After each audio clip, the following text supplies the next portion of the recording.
Even before the Crusades began, the balance of power in the Middle East was shifting.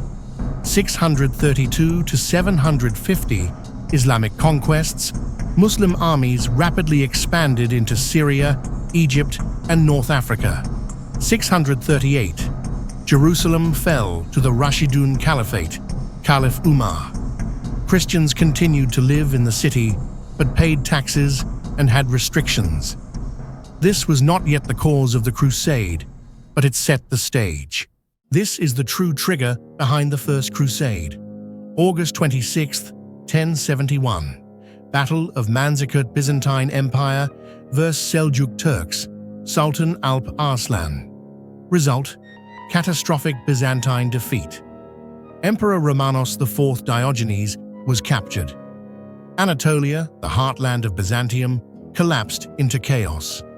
The Byzantines lost 40,000 to 60,000 captured killed. Modern estimate approximately 10 to 20,000 killed. Seljuks light losses, likely under 5,000. Aftermath of the battle, Seljuk warlords occupied Anatolia. In 1077, the Sultanate of Rum was founded in former Byzantine land. By 1080, Byzantium had lost two-thirds of Anatolia, its soldiers, its wheat supply, and its tax base. This near-death crisis forced Constantinople to look west for help. 1081. Alexios I becomes emperor. He inherited an empire that was bankrupt, surrounded by enemies, and losing territory every year. 1084 to 1090, Seljuks move closer. Seljuk raids came within sight of Constantinople. Cities like Nicaea and Antioch fell under Turkish control. 1091. Pecheneg threat defeated Alexios, saved the Balkans, but still could not retake Anatolia. 1094 to 1095. Alexios sends ambassadors to the west. He asks Pope Urban II for professional mercenaries to help him recapture Anatolia. Alexios expected a few thousand knights. He did not expect what came instead. Europe was filled with warring knights, robber barons, famine, religious anxiety, apocalyptic fear approaching the year 1100, social unrest, tales of Christian pilgrims being attacked in the Holy Land. Many of these stories were exaggerated by preachers, as shown in Gesta Francorum and Anna Comnena. Europe was ready for a holy war. November 27, 1095, Clermont, France Pope Urban II delivered the speech that changed the world. Sources differ, but the main points are consistent. Urban's message: Christians in the East are in danger. Holy Sepulchre in Jerusalem must be protected. Knights of Europe must stop killing each other. Fight a holy war, and sins will be forgiven. Deus vult, God wills it, recorded in multiple Latin sources. The entire crowd erupted, shouting and weeping. Knights tore cloth to make crosses. Peasants swore oaths. A massive movement had begun, led by Peter the Hermit and Walter Saint-Savoy. This army was not the main Crusader force. It included poor peasants, women and children, untrained fighters, minor knights. Approximately 40,000 to 60,000 people started the journey. Only 3,000 survived to reach the Middle East. July 1096, they reach Constantinople. Alexios is shocked at their discipline, or lack of it. He quickly ships them across the Bosporus to avoid trouble. October 1096, they are ambushed and annihilated at Sivto by Kilij Arslan. Losses at Sivto was catastrophic. People's Crusade, 20,000 plus killed or captured, and the Seljuk Turks, minimal. The true Crusader army had not even arrived yet. 4 main armies converged. The Army of Provence, Raymond of Toulouse, 60,000 plus followers, including non-combatants. The Army of Northern France, Hugh of Vermandois.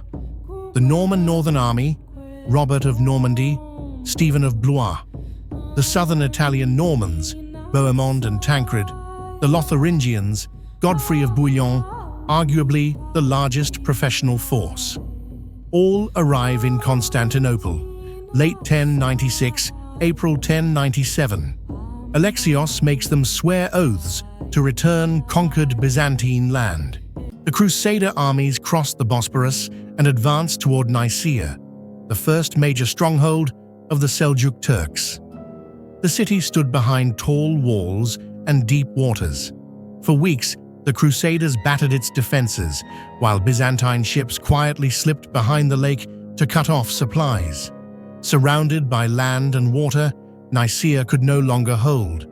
But before the Crusaders could storm the gates, the city surrendered to the Byzantines instead.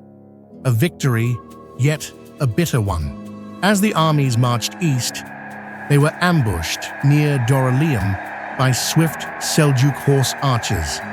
Arrows darkened the sky. Panic spread through the Crusader lines. But just as defeat seemed certain, a second wave of Crusader forces arrived, crashing into the Seljuk flank. The ambush turned into a rout. Dorylaeum became a message to the world. The crusade would not be easily broken. The victory came at a cost. The Crusaders marched through the scorched wilderness of Anatolia, hungry, thirsty, exhausted. The heat burned their armor. The winds stung their eyes with dust. Many fell to the endless desert, not to the sword. Yet step by step, they continued forward, driven by faith, hope, and desperation. When the Crusaders reached Antioch, they found a fortress city unlike any they had ever seen. Massive walls, dozens of towers, and supplies that could last years. The siege dragged on through cold, hunger, and fear. Men starved, horses were eaten. Yet the Crusaders refused to leave. After months of suffering, a secret gate inside the city was opened to them, and Antioch fell. But victory brought no relief. Immediately after they captured Antioch, a massive Muslim army surrounded them.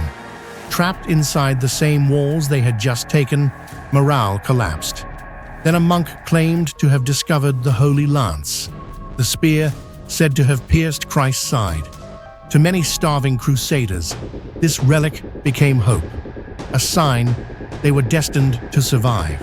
Strengthened by faith and desperate for life, the Crusaders marched out of Antioch to confront Kerbogha's great army. Against all odds, they broke through his lines. The Muslim forces scattered. The Crusaders had achieved the impossible, victory when defeat seemed certain. Once Antioch was secured, the Crusaders continued south along the coast. Cities fell, alliances shifted, and the road to Jerusalem slowly opened. The journey was long, but hope grew stronger with every step. At last, after 3 years of war and suffering, they saw it. Jerusalem. The holy city stood behind strong walls, guarded and determined.